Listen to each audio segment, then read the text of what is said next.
Assalamualaikum warahmatullahi wabarakatuh. Perkenalkan, nama saya Asep Safa dengan NIM 250 101 110 109 dari kelompok 10 yang akan menjelaskan materi terkait sejarah peradaban Islam pada masa dinasti Safawi di Persia.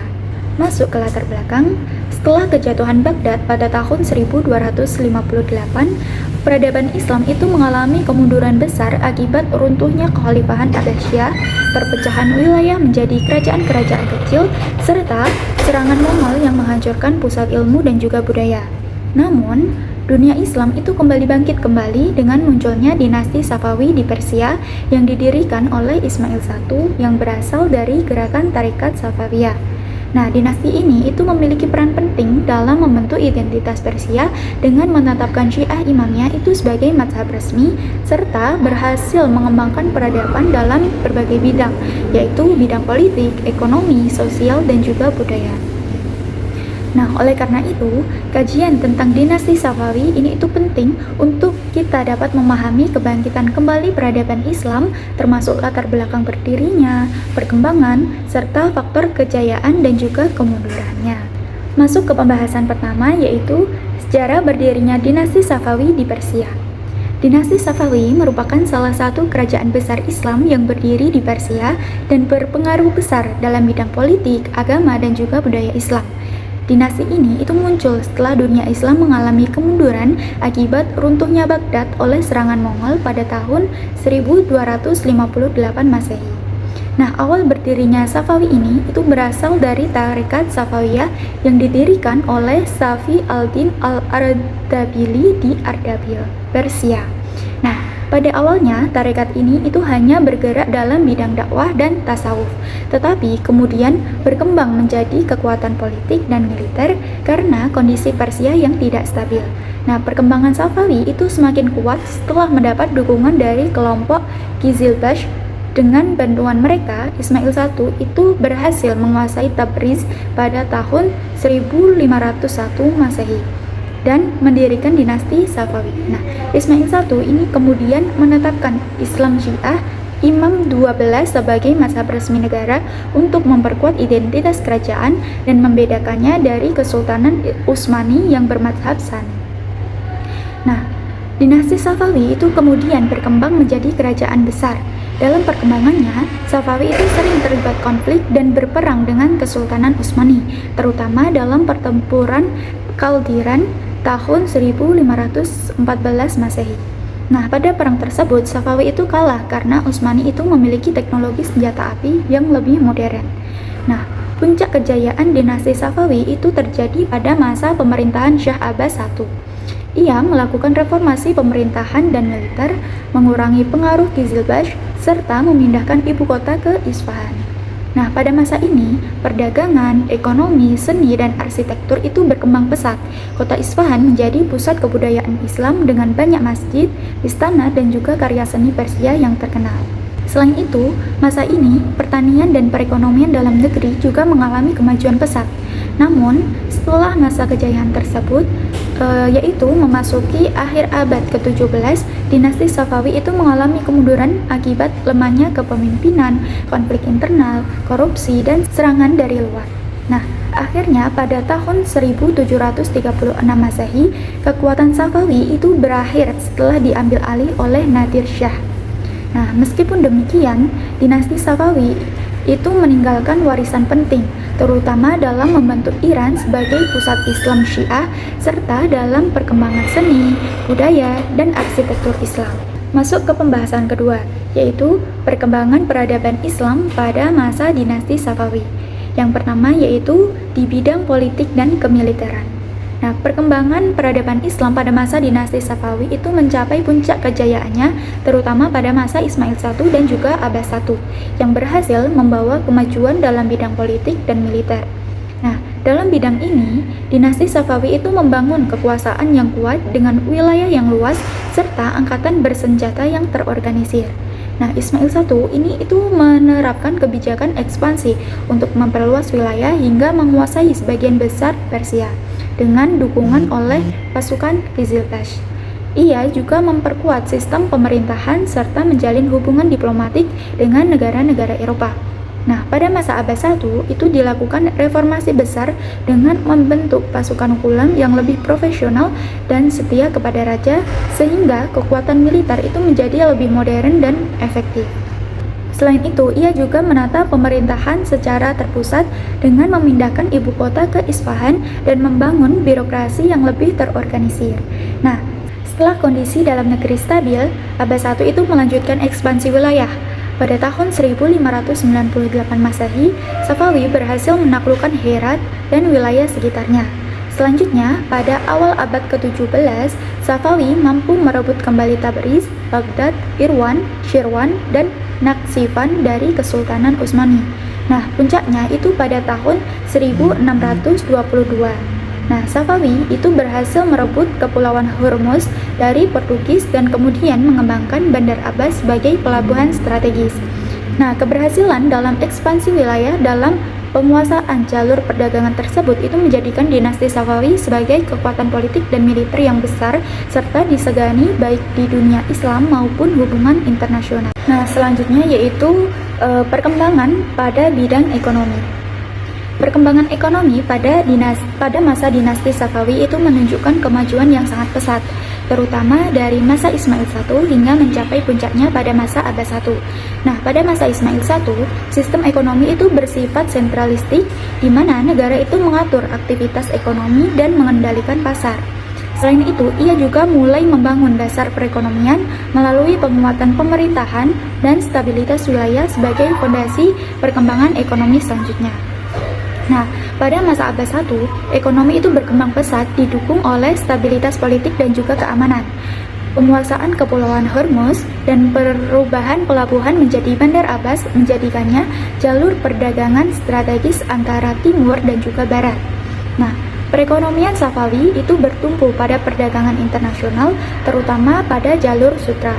Kota Isfahan itu berkembang sebagai pusat perdagangan dan juga industri seperti produksi sutra, karpet Persia, dan barang mewah yang dipasarkan hingga ke luar negeri. Nah, hubungan dagang dengan negara Eropa seperti Inggris turut memperkuat perdagangan dan meningkatkan pendapatan negara. Pembangunan infrastruktur seperti jembatan dan jalur transportasi juga mendukung aktivitas ekonomi. Selain perdagangan, sektor pertanian juga maju, terutama di wilayah Fertile Crescent. Hasil pertanian itu mampu memenuhi kebutuhan dalam negeri dan menghasilkan surplus untuk perdagangan, sehingga mendukung perdagangan dan juga meningkatkan kesejahteraan masyarakat. Nah, selanjutnya yaitu bidang sosial dan keagamaan. Nah, perkembangan sosial dan juga keagamaan pada masa dinasti Safawi ini itu ditandai oleh kuatnya pengaruh agama dan kehidupan masyarakat serta terbentuknya identitas khas Persia. Nah, masyarakat Safawi itu terdiri dari berbagai etnis dengan struktur sosial yang hierarkis, di mana syah dan keluarga kerajaan itu berada di lapisan tertinggi, diikuti oleh ulama, pedagang, dan juga petani. Nah, kehidupan sosial masyarakat itu sangat dipengaruhi oleh tradisi keagamaan, seni, dan juga pendidikan yang berkembang pada masa itu. Nah, pada masa Ismail I, mazhab Syiah Imamiyah itu ditetapkan sebagai agama resmi negara untuk memperkuat persatuan dan membentuk identitas keagamaan yang khas. Penyebaran agama Syiah itu didukung oleh ulama dari berbagai wilayah, sehingga mazhab ini itu berkembang luas di Persia. Nah, memasuki masa Abbas I, kebijakan ini itu semakin diperkuat dengan meningkatnya peran ulama dalam pemerintahan serta hubungan yang erat antara agama dan juga negara. Tradisi keagamaan seperti peringatan Asyura itu berkembang menjadi bagian penting dalam kehidupan sosial. Nah, perkembangan ini itu membentuk identitas Syiah yang kuat meskipun juga menimbulkan ketegangan dengan kelompok Sunni. Nah, selanjutnya yaitu pada bidang kebudayaan dan ilmu pengetahuan. Nah, perkembangan kebudayaan dan ilmu pengetahuan pada masa dinasti Safawi itu mencapai puncaknya pada masa Shah Abbas I, yaitu sebelumnya diletakkan dasar-dasarnya sejak masa Ismail I. Nah, pada masa Abbas I, kemajuan itu terlihat jelas dalam bidang pendidikan, seni, dan juga arsitektur. Dalam pendidikan itu dibangun sekitar 162 masjid dan 48 pusat pendidikan yang tidak hanya berfungsi sebagai tempat ibadah, tetapi juga sebagai pusat pembelajaran Islam. Selain itu, didirikan perpustakaan besar seperti Dikum yang mendukung berkembangnya tradisi keilmuan. Nah, sistem pendidikan itu mencakup pendidikan keagamaan untuk memperkuat mazhab Syiah, pendidikan estetika untuk mendukung seni, serta pendidikan militer dan juga administrasi. Nah, kemajuan ini itu melahirkan banyak ilmuwan seperti Baha al-Din al-Shirazi, Sadr al-Din al-Shirazi, dan juga Muhammad Baqir Damat yang berperan dalam pengembangan filsafat, teologi, serta ilmu pengetahuan seperti astronomi, matematika, dan juga kedokteran. Dalam bidang kebudayaan, seni itu berkembang pesat, terutama seni lukis, kaligrafi, dan juga kerajinan. Nah, seni lukis itu menampilkan tema kehidupan istana, peperangan, dan keagamaan. Sedangkan seni kaligrafi itu mencapai puncaknya melalui tokoh seperti Ali Rizal. Selain itu, kerajinan seperti karpet, keramik, tenunan, dan logam juga berkembang dan menjadi bagian penting dalam kehidupan masyarakat. Nah, kemajuan kebudayaan juga tampak dalam bidang arsitektur, terutama dengan berkembangnya kota Isfahan sebagai pusat kebudayaan. Kota ini itu dirancang secara teratur dengan bangunan-bangunan penting seperti Naqsh Jahan Square, Masjid Shah, Masjid Sheikh Lutfullah, Istana Bazar, dan juga taman. Nah, arsitektur Safawi itu memadukan unsur Persia klasik dengan nilai-nilai Islam, sehingga menciptakan ciri khas yang indah dan berkarakter. Masuk ke pembahasan ketiga, yaitu faktor kejayaan dan juga kemunduran dinasti Safawi di Persia. Berdasarkan perkembangan yang terjadi dalam berbagai bidang, dinasti Safawi itu mencapai puncak kejayaannya pada masa pemerintahan Syah Abbas I, yaitu sejak tahun 1587 sampai 1629 Masehi. Nah, kemajuan dalam bidang politik, militer, ekonomi, sosial keagamaan, serta kebudayaan dan ilmu pengetahuan itu tidak berdiri sendiri, melainkan saling berkaitan dan saling mendukung. Nah, kondisi ini itu menunjukkan bahwa kejayaan Safawi itu merupakan hasil dari proses perkembangan yang terintegrasi. Keberhasilan dalam bidang politik dan militer, khususnya melalui reformasi yang dilakukan oleh Syah Abbas I, itu menjadi faktor utama yang melandasi kejayaan. Nah, pembentukan pasukan Ghulam yang profesional serta berkurangnya dominasi Qizilbash berhasil menciptakan stabilitas internal. Nah, stabilitas ini itu memungkinkan pemerintahan menjalankan kebijakan secara efektif dan memperkuat kekuasaan terpusat. Nah, selain itu, keberhasilan ekspansi dan penguasaan daerah strategis seperti Tabriz, Baghdad, dan Kepulauan Hormuz itu semakin memperkokoh posisi Safawi sebagai kekuatan besar. Nah, penguasaan wilayah tersebut itu tidak hanya penting secara politik dan militer, tetapi juga memberikan keuntungan ekonomi melalui kontrol jalur perdagangan internasional.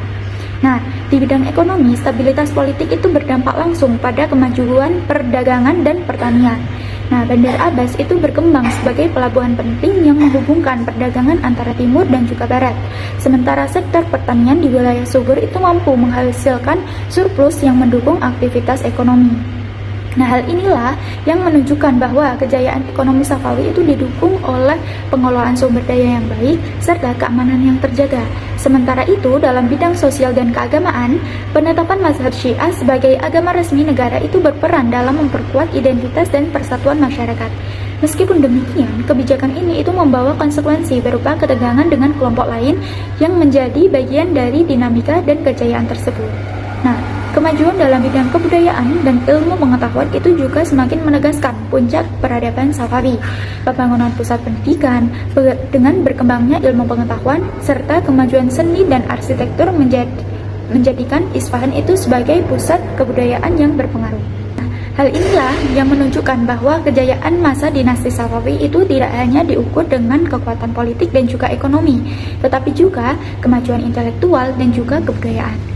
Nah, dengan demikian, faktor-faktor utama kejayaan dinasti Safawi itu meliputi stabilitas politik dan militer, keberhasilan ekspansi wilayah, kemajuan ekonomi, penguatan identitas keagamaan, serta perkembangan kebudayaan dan ilmu pengetahuan.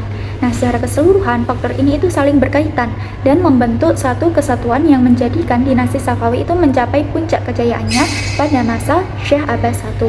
Nah, selanjutnya yaitu faktor kemunduran dinasti Safawi di Persia. Setelah wafatnya Syekh Abbas I, dinasti Safawi itu mulai mengalami kemunduran secara perlahan. Salah satu faktor utamanya adalah lemahnya kepemimpinan para penerusnya. Nah, para penguasa setelah Syekh Abbas I itu dinilai kurang mampu memimpin kerajaan dan mengalami dekadensi moral. Banyak dari mereka itu gemar mabuk-mabukan dan menjadi pecandu narkotik. Nah, salah satu penguasa yang paling disoroti adalah Syekh Sulaiman atau Syafi'i Mirza. Nah, ia itu dikenal sebagai pemimpin yang lemah, kejam, dan juga lalai dalam menjalankan pemerintahan karena lebih mementingkan kehidupan malam dan kesenangan pribadi. Nah, akibat kepemimpinan yang lemah tersebut, itu beberapa wilayah penting berhasil direbut kembali oleh musuh. Kandahar jatuh ke tangan bangsa Mongol, sedangkan Baghdad itu berhasil direbut oleh Turki Utsmani. Nah, kemunduran juga itu berlanjut pada masa Syekh Husain. Ia itu terlalu dipengaruhi oleh ulama Syiah sehingga pemerintahan menjadi lemah. Selain itu, sistem pergantian kekuasaan yang tidak konsisten itu menimbulkan konflik perebutan kekuasaan dalam keluarga kerajaan. Nah, faktor berikutnya adalah kelemahan militer dan konflik internal. Loyalitas pasukan Qizilbash dan Ghulam mulai menurun. Nah, pasukan Ghulam ini itu tidak lagi memiliki semangat perang yang kuat, sedangkan Qizilbash itu lebih mementingkan kepentingan suku masing-masing. Nah, akibatnya kekuatan militer Safawi itu melemahkan dan tidak mampu menghadapi ancaman dari luar. Konflik internal di lingkungan istana juga semakin sering terjadi, terutama perebutan kekuasaan di antara keluarga kerajaan dan kelompok politik lainnya. Nah, hal ini itu membuat stabilitas kerajaan semakin terganggu. Selain itu, konflik mazhab juga menjadi penyebab kemunduran Safawi. Para ulama Syiah itu mendapatkan pengaruh yang sangat besar dalam pemerintahan dan sering memaksakan ajaran Syiah kepada masyarakat Sunni. Nah, penindasan terhadap Sunni dan Sufi itu menimbulkan konflik sosial yang menyebabkan beberapa wilayah itu melakukan perlawanan terhadap pemerintahan Safawi. Faktor terakhir adalah ancaman eksternal dan serangan bangsa Afgan. Konflik berkepanjangan dengan Turki Utsmani itu melemahkan kondisi kerajaan. Nah, di sisi lain, bangsa Afgan yang mayoritas Sunni itu melakukan pemberontakan di bawah pimpinan Mir Faiz pada tahun 1709 Masehi dan berhasil merebut Kandahar. Nah, kemudian pada tahun 1722 Masehi, Mir Mahmud itu berhasil mengepung Isfahan. Pengepungan tersebut itu menyebabkan kelaparan dan penderitaan besar di ibu kota. Nah, akhirnya Syekh Husain itu menyerahkan mahkota kerajaan kepada Mir Mahmud yang menandai runtuhnya dinasti Safawi. Nah, pada tahun 1736 Masehi, kekuasaan Safawi itu secara resmi berakhir setelah Nadir Khan itu mengangkat dirinya sebagai Raja Persia. Nah, dari sejarah ini kita itu dapat memahami bahwa kejayaan suatu peradaban itu sangat dipengaruhi oleh kepemimpinan yang kuat, stabilitas politik, kemajuan ilmu pengetahuan, dan juga persatuan masyarakat. Sebaliknya, lemahnya kepemimpinan, konflik internal, dan tekanan dari luar itu dapat menyebabkan runtuhnya sebuah kerajaan besar. Jadi, dapat saya simpulkan bahwa dinasti Safawi itu merupakan salah satu kerajaan besar Islam yang memiliki pengaruh penting dalam perkembangan peradaban Islam di Persia. Dinasti ini itu berasal dari tarekat Syafawiyah yang kemudian itu berkembang menjadi kekuatan politik dan militer di bawah kepemimpinan Ismail I. Nah, dalam perkembangannya, dinasti Safawi ini itu berhasil mencapai kemajuan pesat di berbagai bidang, yaitu terutama pada masa pemerintahan Syekh Abbas I, seperti politik, militer, ekonomi, pendidikan, dan juga ilmu pengetahuan, seni, dan juga arsitektur. Nah, Persia juga berkembang menjadi pusat peradaban Islam yang maju dengan munculnya ilmuwan dan karya budaya yang besar. Namun, setelah wafatnya Syekh Abbas I, dinasti Safawi itu mengalami kemunduran akibat lemahnya kepemimpinan, konflik internal, kemerosotan militer, konflik mazhab, serta tekanan dari pihak luar hingga akhirnya runtuh pada tahun 1736 Masehi. Nah, meskipun demikian, dinasti Safawi ini itu tetap meninggalkan warisan besar dalam sejarah Islam, khususnya dalam pembangunan identitas Persia sebagai pusat Islam Syiah dan perkembangan budaya Islam. Terima kasih, kurang lebihnya mohon maaf. Wallahul muwaffiq ila aqwamit thoriq. Wassalamualaikum warahmatullahi wabarakatuh.